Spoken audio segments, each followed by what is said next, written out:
The Secret Sauce in partner with Thai Institute of Directors IOD present Boardroom Wisdom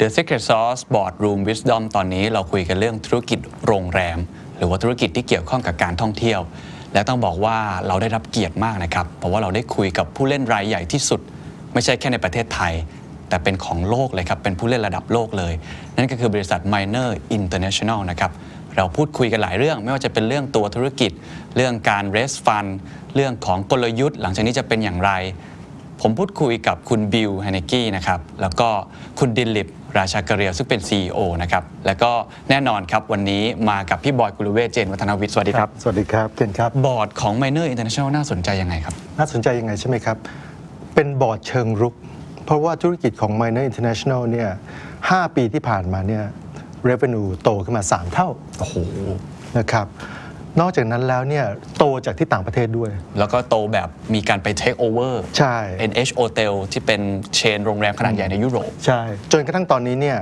revenue ของ ไมเนอร International เนี่ย 70% มาจากต่างประเทศเรามาดูกันไหมครับว่าบอร์ดที่เป็นเชิงรุกที่สำหรับบริษัทที่โตเร็วขนาดนี้เนี่ยเขาทำงานกันยังไงและที่สำคัญก็คือคุณบิล ไฮเนกกี้เนี่ยจริงๆก่อนหน้านี้เป็น founder แล้วก็เป็น CEO แล้วเขาก็เพิ่งขึ้นมาเป็นแชร์แมนถูกไหมฮะเป็นแชร์แมนมาพักหนึ่งแล้วแต่เป็นแชร์แมนที่ควบกับ CEO แต่ตอนนี้เนี่ยเป็นแชร์แมนเฉยๆแล้วก็ได้คุณดิลิปเนี่ยมาเป็น CEO ยิ่งน่าสนใจว่าคนที่เป็นเจ้าของแล้วก็ขึ้นมาเป็นแชร์แมนเนี่ยโรมันเปลี่ยนไปอย่างไรใช่อันนี้ยิ่งน่าสนใจใช่แล้วสุดท้ายบัดไม่ท้ายสุดนะครับก็คือว่า ไมเนอร International เนี่ยก็ได้คว้ารางวัล Board of the Year นะครับของ IOD ประจำปี 2018 ซึ่งเพิ่งจะได้รับรางวัลไปเมื่อปลายปีที่แล้วนะครับเพราะฉะนั้นวันนี้พิเศษจริงๆครับ50 ปีที่ผ่านมาของความสำเร็จ ไมเนอร International หลังจากนี้โรดแมปจะคืออะไรข้างในห้องบอร์ดรูมเขาคุยอะไรกันลองไปฟังกันดูครับ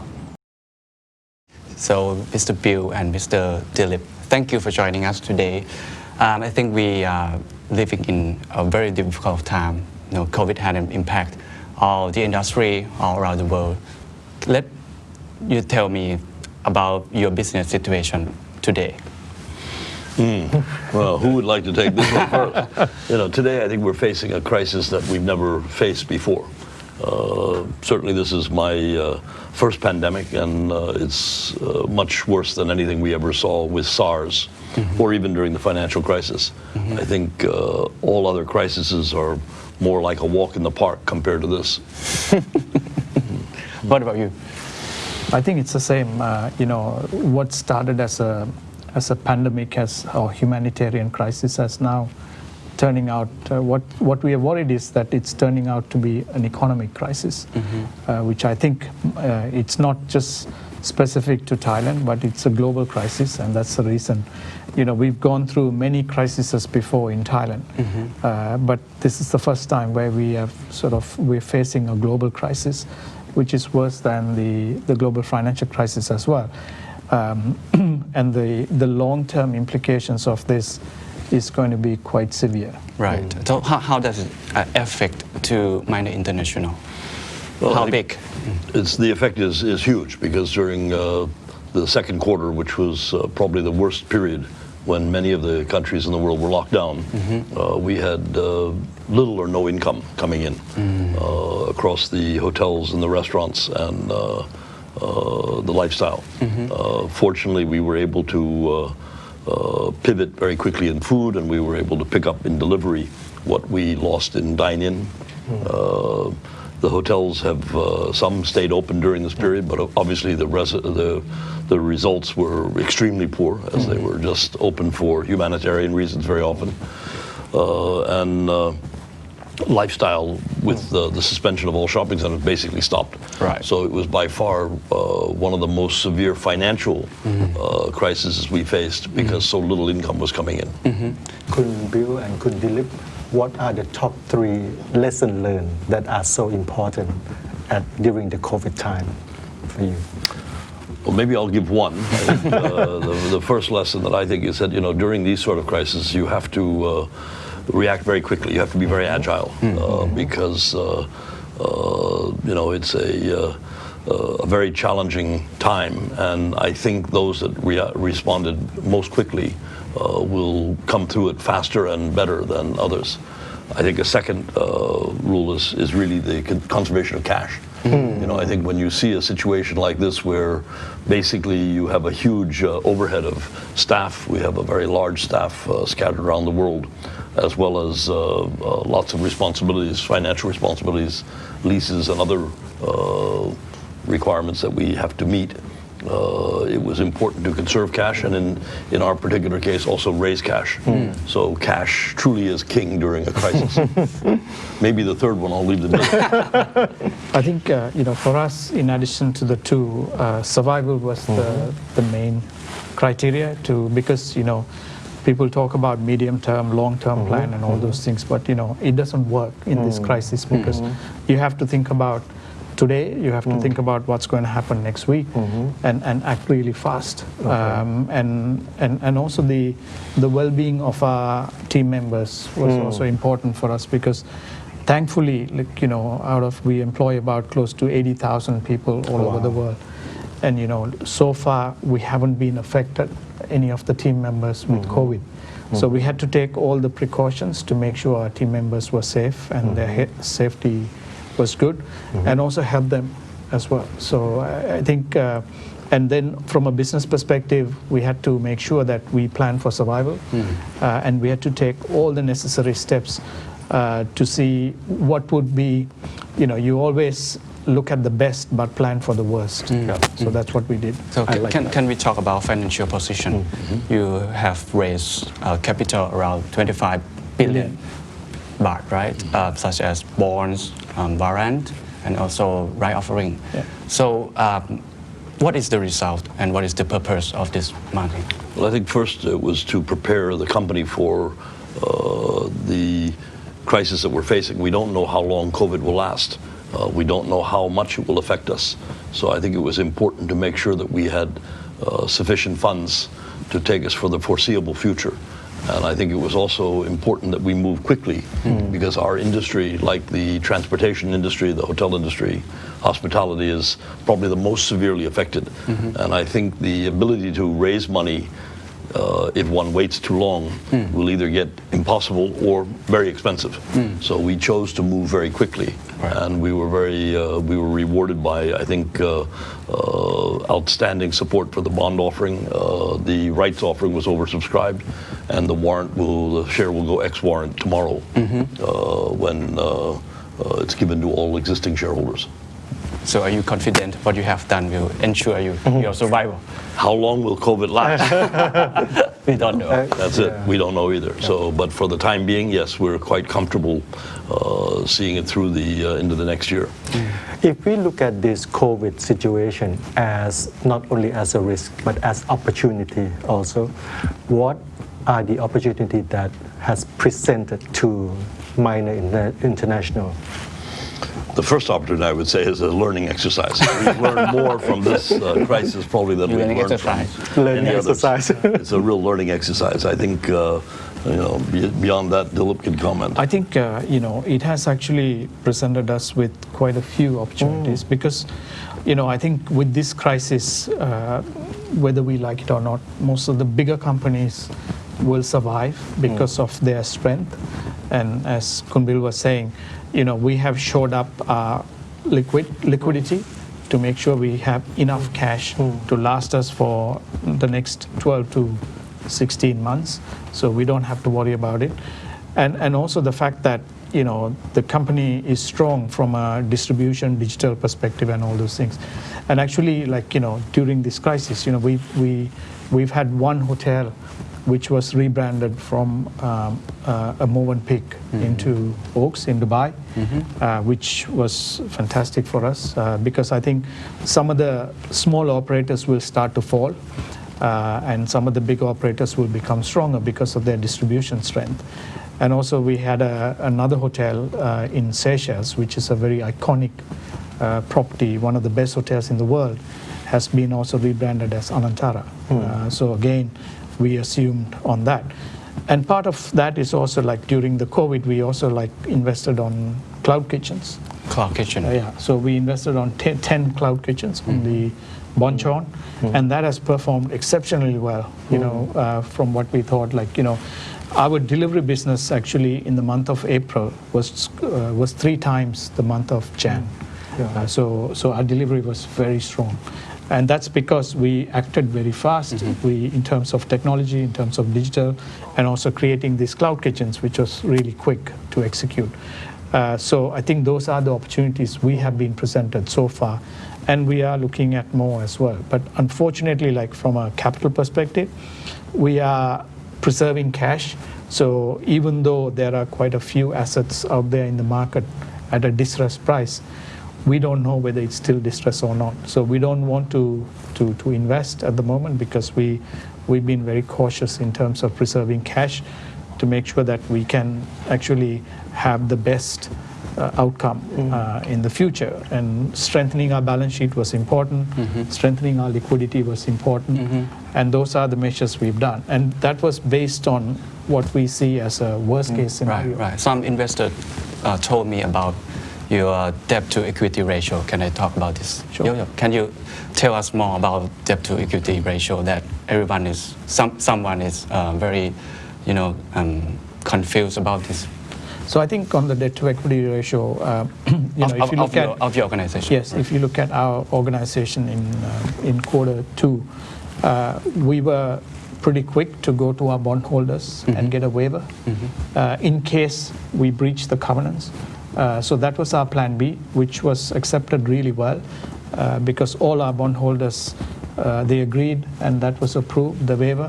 But in spite of approving the waiver, actually we will be below our DE ratio, which is 1.75, which is good. So we took measures to make sure that number one is that we don't exceed our debt to equity ratio, we come below. But at the same time, we also got the waiver for this full year from the bondholders to make sure that even if we exceed the DE ratio, we will be fine. But we, as a company, I think, Miner has been very cautious. We are, whether it's doing deals or whether it's increasing our debt, and so therefore the measures we took has really helped us to bring the DE down. So I'm confident that for this full year, even though we have a waiver, that we will be way below our debt to equity ratio. So we're quite happy with that. Right. Yeah. You guys mentioned a lot about agility, about fast, quick. So how does agility mean to Miner, or what step do you take to be more agile? I think part of it is, as I mentioned, was responding quickly and making sure your organization can move quickly. And I think in this particular case, we saw that our teams have worked together through many other crises, and they were able to come together quickly and focus on the challenges that we saw and adapt to the new norm that we saw, working from home. We saw retail outlets closing. We saw hotels closed all around the world. We had to focus on safety issues, ensure that our staff were safe, that they're well protected, ensure our guests, our customers, whether for food, were looked after. We also had to continue to operate during a period when many people were working from home, but our operations, it's very difficult to deliver food or cook food from home for an organization the size of ours. So we were able to ensure that not only the safety of the staff, as we said, but also their ability to do business and continue without interruption to our customers. Right. So Miner is very huge, very big company, big organization, a lot of people, 66,000 people, right? So how do you balance between agility, because you were very big and quick? How? It's the way the organization is structured, because we started the transformation, business transformation process pre-COVID. Actually, it started last year, and the good thing was we had a good head start because our restaurants in China were first to be closed because of COVID. So we learned really fast based on what was happening in China. So China, actually, we took the lessons from China And then China now post-COVID is doing about 80% of pre-COVID levels. They're back to 80%. And the hotels are back to about 70% pre-COVID levels.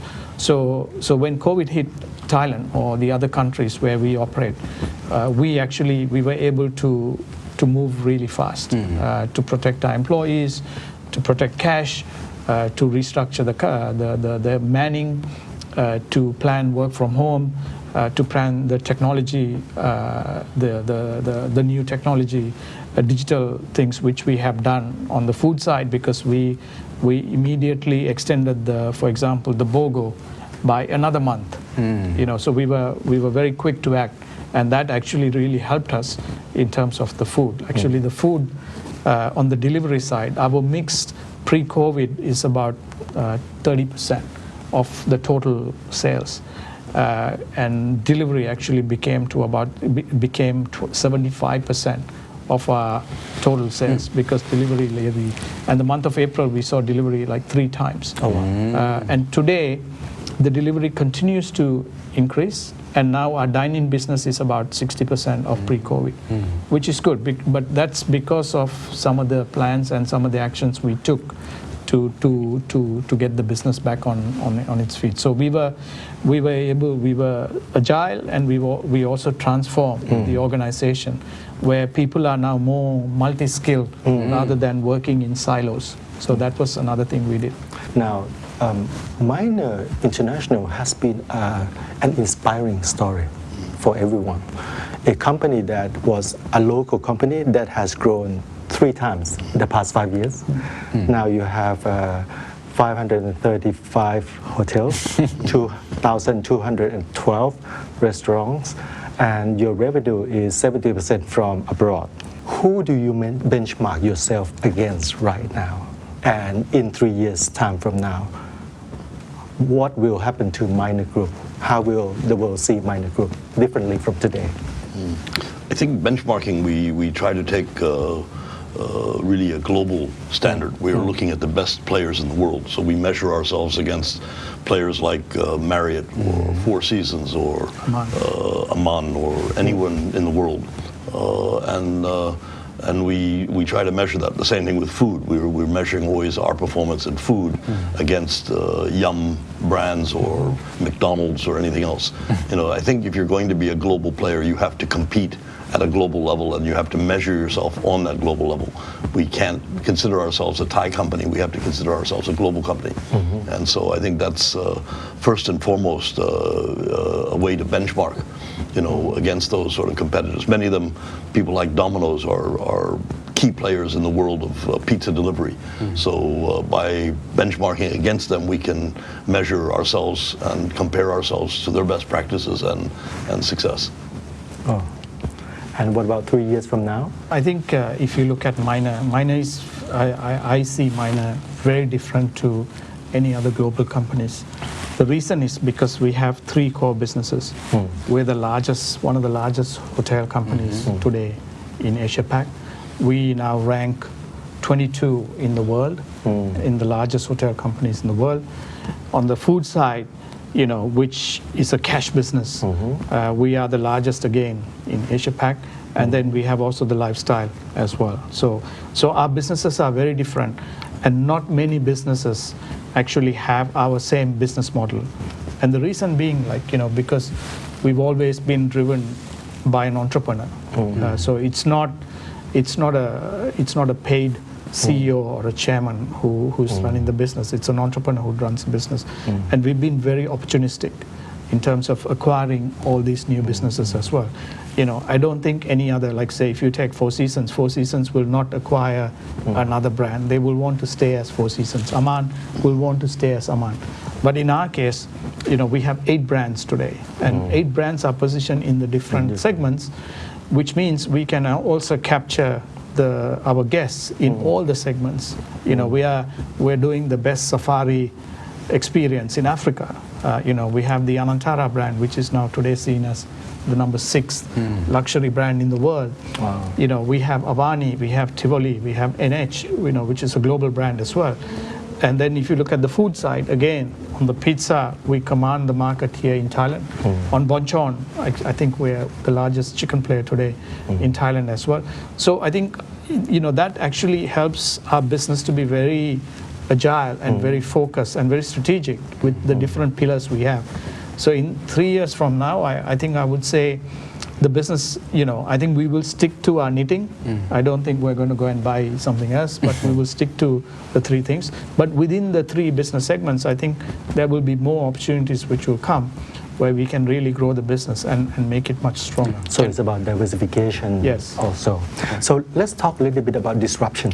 Yeah, can we talk about hotels industry first, right? Because some said to me that it will return to a normal level about 2 years or 3 years from now on, right? So what is your strategies?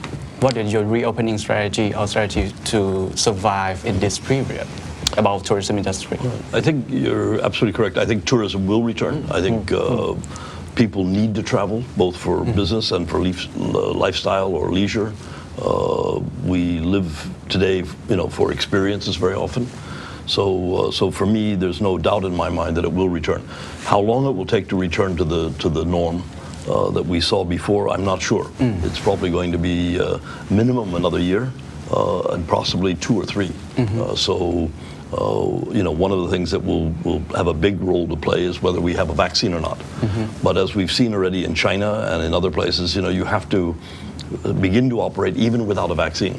And just as Thailand is beginning to open up, and we hope will open up carefully but more, so that business can begin to return towards a new norm.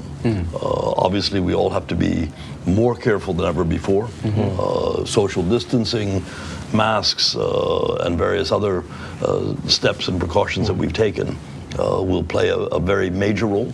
But I think on the upside, I think people will show more confidence in branded products, whether it be food brands or hotel brands, because they know that there's a great deal of effort and concern that goes into that, and the reputation that one has to have and build always. So I think that we'll see a new norm, and we'll see a continuous improvement. How long it's going to take is going to be anyone's guess at the moment. What is the new normal or the emerging trends in your view, in your mind and view? I think, certainly as I mentioned, there's one of the new trends is, of course, safety and taking great care with the health issues with the COVID. But also I think we're going to have to find other sources of revenue because I think revenue will be so severely affected because of the airlines and everyone else that is indirectly or directly affected that we'll see the recovery will take time. And it's not going to be a V-shaped recovery. It's going to be more of a U-shaped recovery. And we just have to be patient. And during a time like this, you have to make sure that you don't run out of money. As Dilip said, you have to survive first in order to give the opportunity to continue to grow. I have talked to Kun Big. Kun Big tell me that you have launched beyond business beyond COVID-19. Can you give us some example? I think the BBC, or we call it Business Beyond COVID, is actually, we launched it as 3 phases.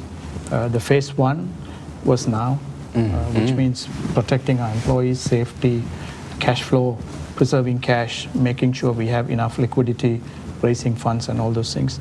And then we go into the medium phase, which is what we are in now, and basically planning on opening, closing hotels and what we are going to do. And I think the customer demand in the future will change quite a bit. I think we see the customer demand focusing more towards villa or residential type products because today we see our hotels, when we have opened our hotels, the first rooms to fill are residential and villas because they want to feel safe. They want to have their privacy and all those things. And then the normal rooms fill up. Usually it's the other way around. So that has changed. The second one is there is also a trend more towards the wellness because we feel that people want to look after themselves and they want to make sure that they have immunity, they look after themselves, and we have launched 3 different wellness concepts actually, which we planned last year. So we are in the right segment in terms of that. And the third one is like, people are looking at visiting friends and family. So we call it VFR, which is this other segment where, they will want to not just have a hotel experience, but have just more of an experience where, they can, whether it's in the mountains or whether it's in the sand dunes or whether it's rock climbing or something, where they do it as a family and they can come back with an experience. And this is something is the essence of the Anantara brand, and now some of the other hotel companies are trying to catch up, saying that they're offering experiences. But also the other trend which will also change is like I think we will see a shift from Airbnbs to really big hotel brands because the hotel brands can offer safety, they offer the sanitization and all the things which our guests are worried about today before they get on the plane or before they check into the hotel. So I think there is going to be quite a bit of a shift. Is it the end of the Airbnb? I don't think it will be the end of Airbnb. I'm sure Airbnb, if they are smart, they will catch up soon in terms of some of the things. But it's not easy because you are, with the hotel brands, you're dealing with the chains. So like say, for example, Minor, we have a certain standard. We have Anantara Wellness, we have Avani, the wellness which we have launched. And at NH, we have the stay with the safety as well. We've launched everything like with touch, what we call no touch, and high tech. So no touch, high tech, which we also have launched in the food side as well. We were the first to launch zero touch on the food deliveries because we are the largest food delivery company here in Thailand. And we were able to offer that. So our guests or our customers felt much safer to do the delivery, and our deliveries did really well. So I think there's going to be a change. Let's talk about technology since we are now touching this one and disruption. So disruption has been with the hotel business for at least 5 years or even more than that, right?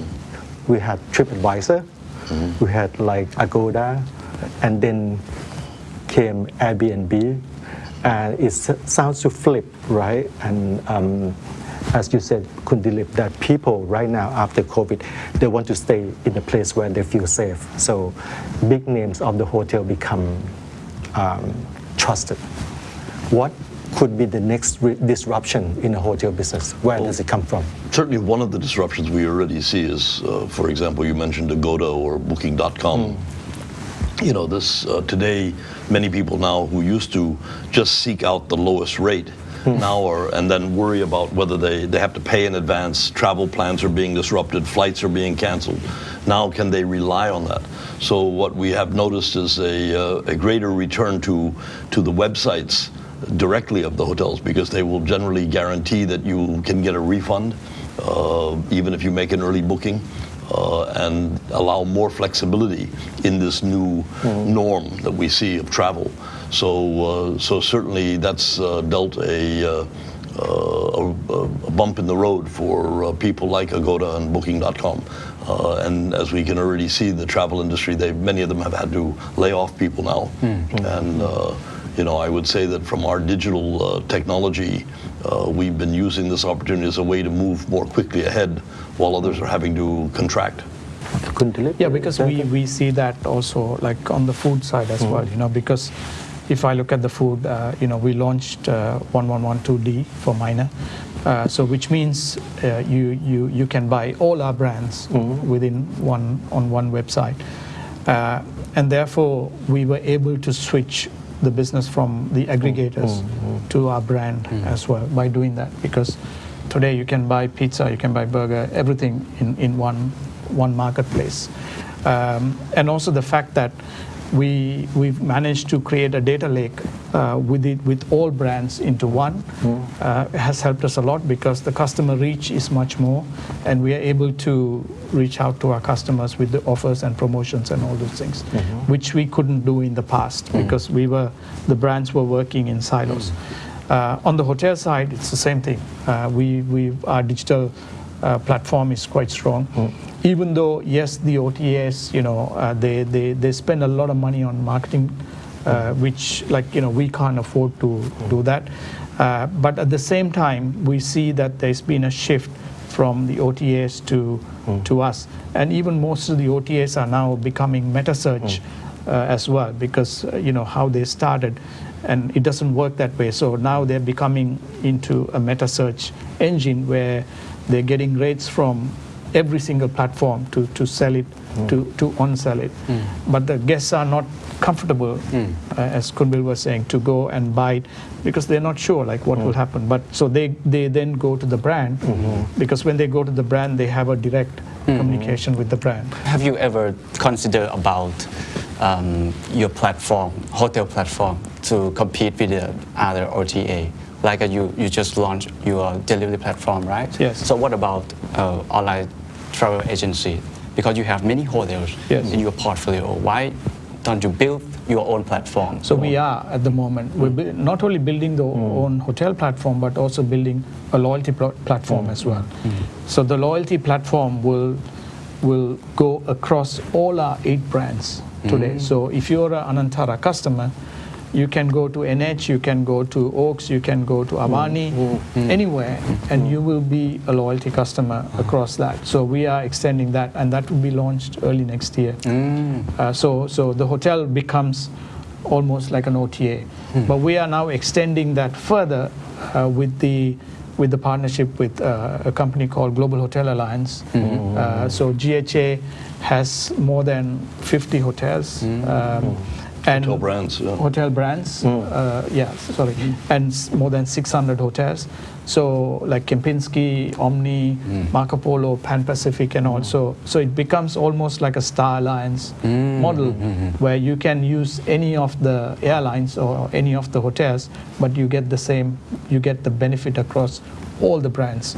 So we are not only just trying to keep it within our ecosystem, we're also trying to extend it further. And we are getting a lot of cross bookings from the other brands. We get a lot of cross bookings from Kempinski. We get a lot of cross bookings from Omni in the US, because US is also one of our biggest markets. So that's something we're doing on both.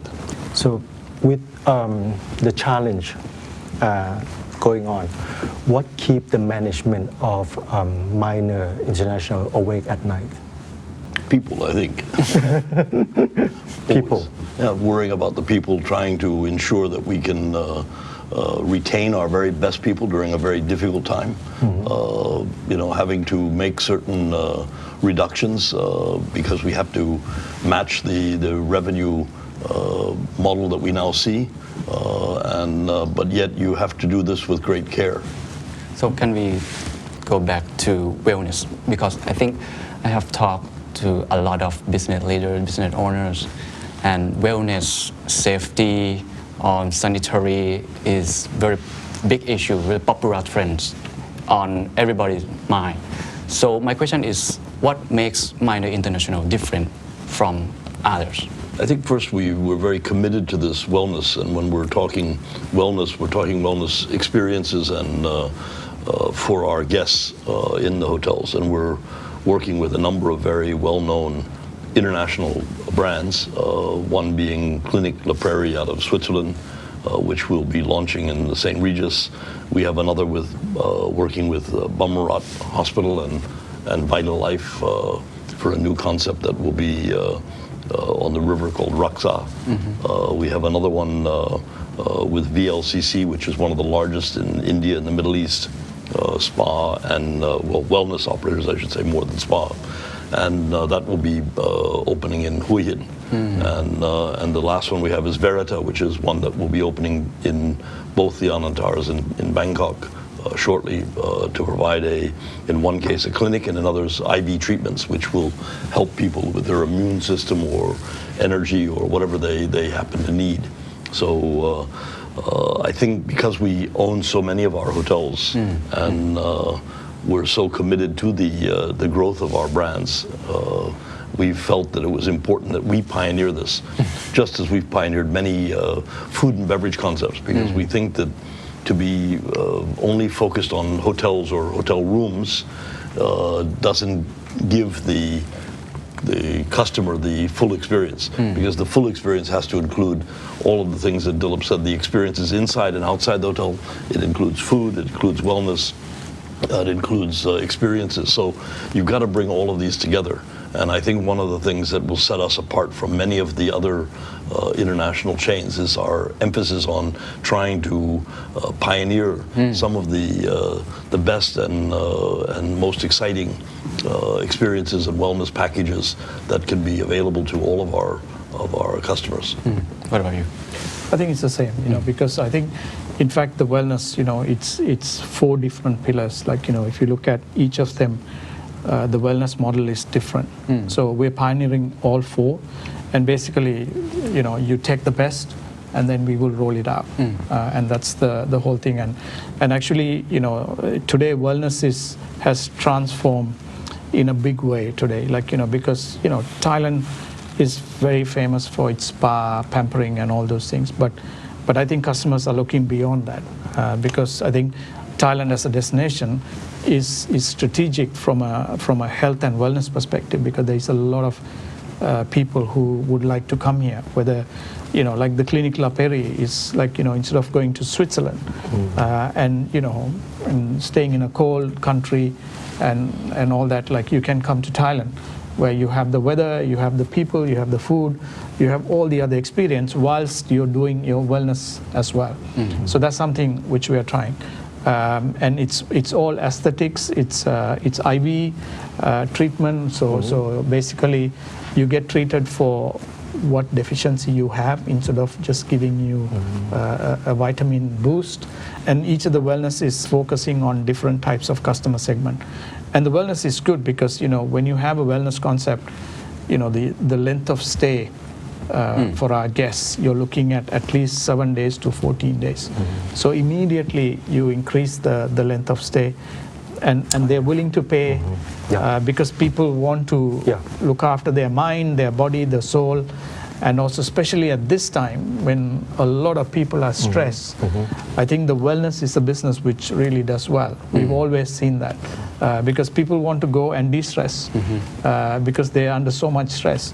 So I think we feel it's a model which will take off really well. Just the way we are positioned today in Thailand.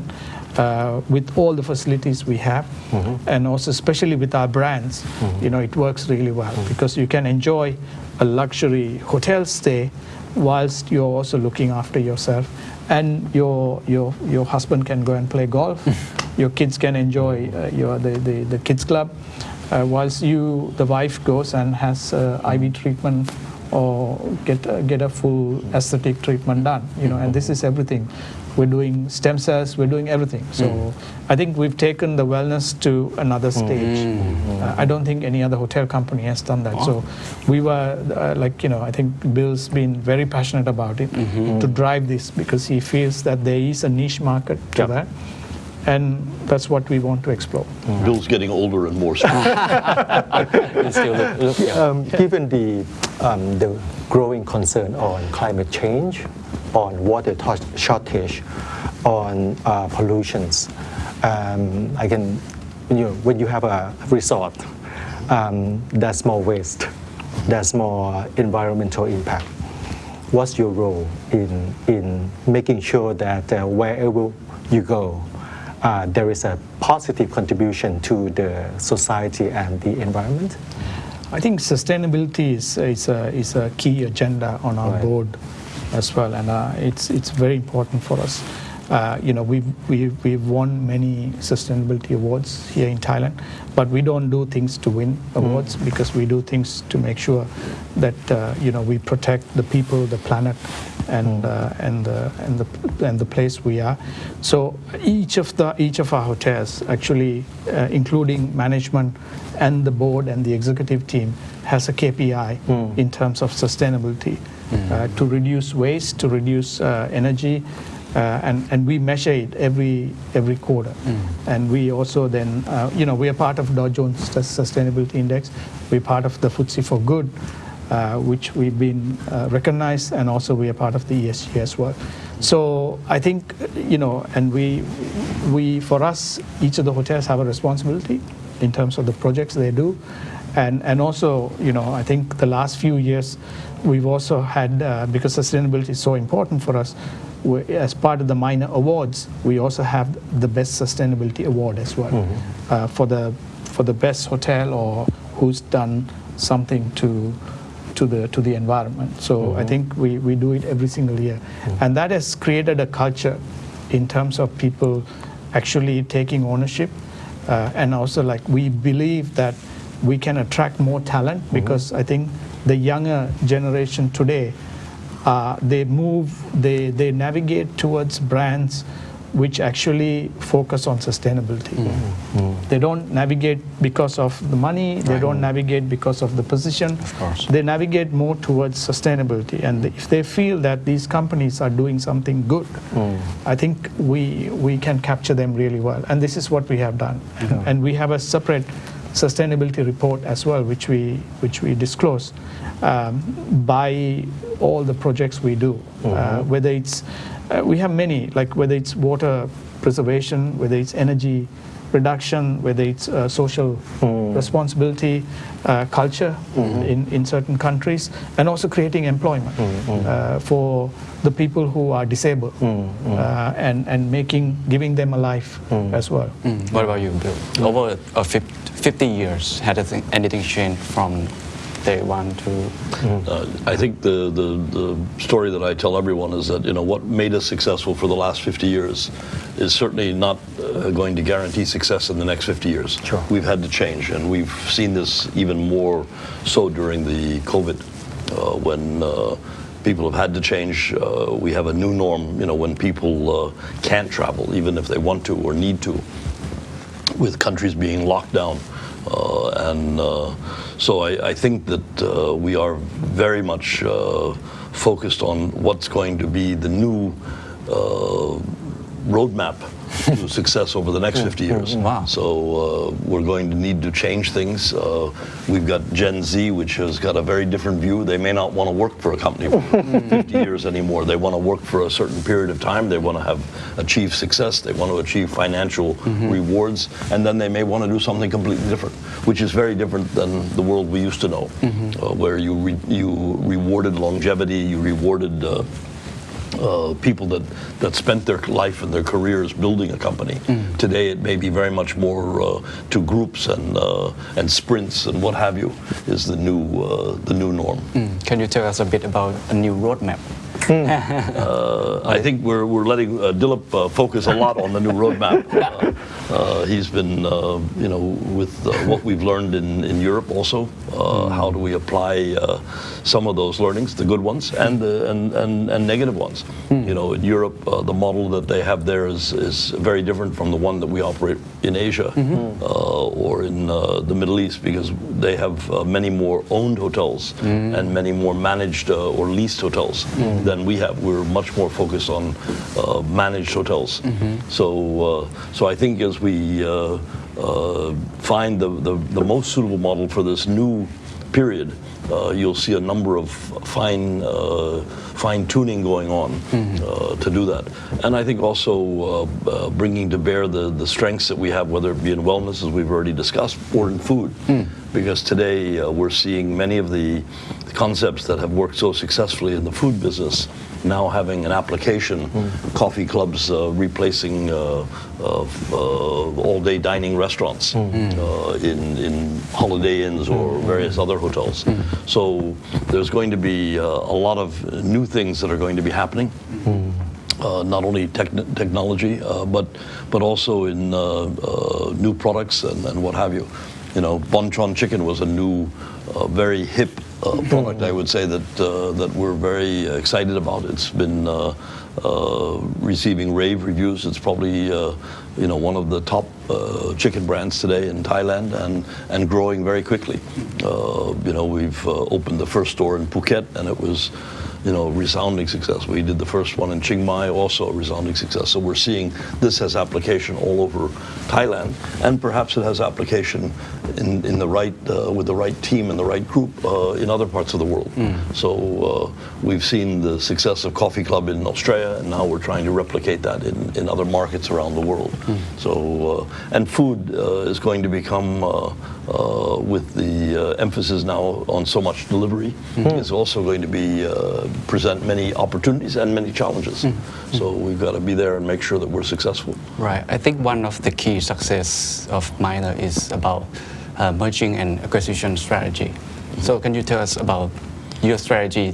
What kind of company that you see the opportunity? I think as Dilip mentioned already, we're very focused on our core businesses, which is the businesses we're in now. So I don't see us looking for opportunities outside of that. Secondly, I think when the focus is on ensuring sustainability of the company, and you've got to focus really on what you have right now. And I think although we are very liquid, you might say, with the fundraising that we've done and with the resources that we have, we're not focused on outside opportunities, because who's to say whether it's fairly priced? There are many hotels today in serious financial difficulties whose assets are very inexpensive. But inexpensive by what standard? By old standards or by the new standard? So I think this is a time for great caution. I don't think you're going to see huge amounts of M&A activity, not only by us but by any group as they try to fathom what's going to happen. Perhaps after a vaccine, perhaps after COVID recedes, then I think you'll see everybody re-looking again at M&A activities. But I think it's going to be relatively short during this period, that what you'll see. We continue to have strategic interests in companies like BreadTalk, which we recently privatized in Singapore. We hold approximately 26% of that company. That's another global player. They operate in London, China, all through Asia. They operate, did Typhoon, the Chinese restaurant in many countries. They've got BreadTalk operating. We've always been a strategic shareholder for the last probably 20 years with S&P. We hold about 36% of that company, I think. And that's another very large Thai player, and also with international operations.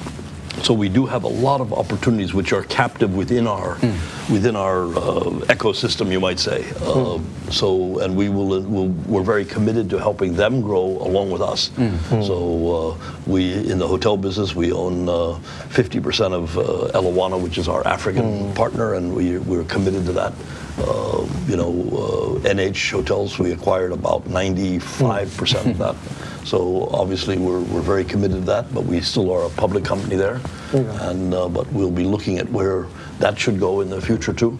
So we have a lot of growth opportunities right within our grasp, and I think if we focus on anything, it will be primarily those.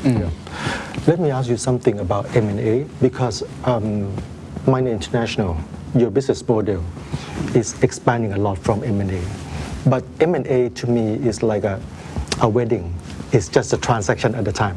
But how do you get all those groups that you took over to align the culture, to align the understanding, the value, the belief, and become one single Minor International?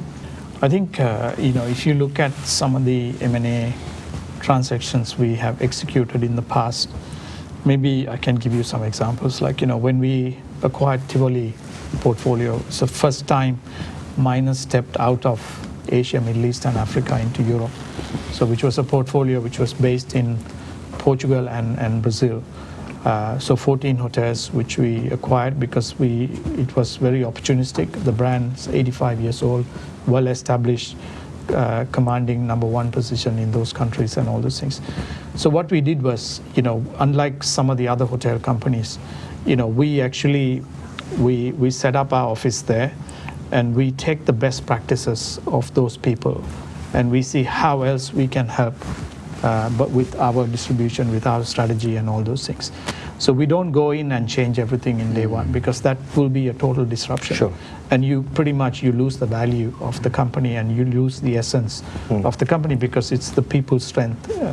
So what we did was we built the strength of the talent of the people, but we integrated it with our officers here so that we can sort of start to create the same culture, create the same values and all those things, training, everything else. And actually that has been really successful because, you know, for example, we acquired the portfolio for 292 million euros. We spent 50 million euros because we felt the properties needed renovation and uplift because it was owned by a bank and it was not their core business. For us, it was the core business, so people felt that mine has come and truly transformed the brand. And then eventually, like, you know, as part of our divestment strategy, we managed to sell 3 hotels, which we did a sale and lease back for almost the same price as what we acquired the brands for. And we, in the process during 2011 to 2017, we also managed to almost double the EBITDA as well in terms of the performance. So thanks, Kundalit. It sounds to me like through your acquisition, you learn from the best. Yeah. So back to the question that Ken asked, what differentiates Minor International from others? It's not really about the portfolio, which is quality portfolio. It's the portfolio of excellence, of learning from the best and use maybe Bangkok office or the head office as the center of excellence. Am I right? Sure. Yes. I think you might also, you know, I think with a closing comment for NH, when we acquired NH, you know, many people assumed that we were acquiring it, you know, for their profits, for their assets, and those were certainly part of the consideration. But I think one of the most important things is we got about 1,000 people at a time when we really wanted to beef up our own human resources. They had a lot of people in their technology sector. They were very experienced in their clustering, and as a matter of fact, we sent no one to Spain after the acquisition, but we brought 3 people back from Spain to the head office here to help us and work with us. So we didn't buy them just for their assets and their earnings. We also bought them for their people and the culture and the learnings that they had inside their operation, because they're a company that's I guess nearly as old as we are in the hotel business, and they ran a much bigger portfolio than we do and a much bigger size of organization. So there was much that we could learn from them. So Minor is very big, right? And I think small and medium hospitality entrepreneurs look up to you as a role model, right? But they are very small. They're very small. They cannot took merging and acquisition strategies and things like that, right? So what is the recommendation or suggestions to them for survival or for business growth? I think, you know, the thing I always tell you is you have to be patient. You know, I think too many people want to achieve success too quickly. We see many people trying to adopt our model of hotels, food, even lifestyle. And it takes time. You know, we're an overnight success that took over 50 years. And, you know, if you try to achieve it within 5, it's very difficult. You know, we started with 1 hotel. Today we have over 500. We started with 1 restaurant. Today we have over 2,000. But you have to be patient to build that sort of both the organizational structure as well as the people structure and the corporate culture. So to me, definitely for entrepreneurs, I would say, be patient, you know, build solidly and go step by step. You know, you can't run at 100 miles an hour if you don't first learn to walk at 5. That's true. So I think a lot of people try to run straight to 100 miles an hour. You wrote a book, The Entrepreneur, Yes. right? And it's quite amazing because you built everything from scratch, from day one, from 17 years old American entrepreneur. So I think the subline of your book is 25 golden rules for global managers, something like that, right? So I think if you have to write it now, what is the first rule? I think it's still about working with passion, and you must enjoy your work, because if you don't, you're going to be very unhappy. You know, you've got to be absolutely passionate about what you're doing. If you're not passionate about what you're doing, then you're in the wrong line of business. So I think that's always been the same, and I think it will still be the same. Some things won't change. Working hard isn't going to change if you want success. You don't get success by sleeping all day.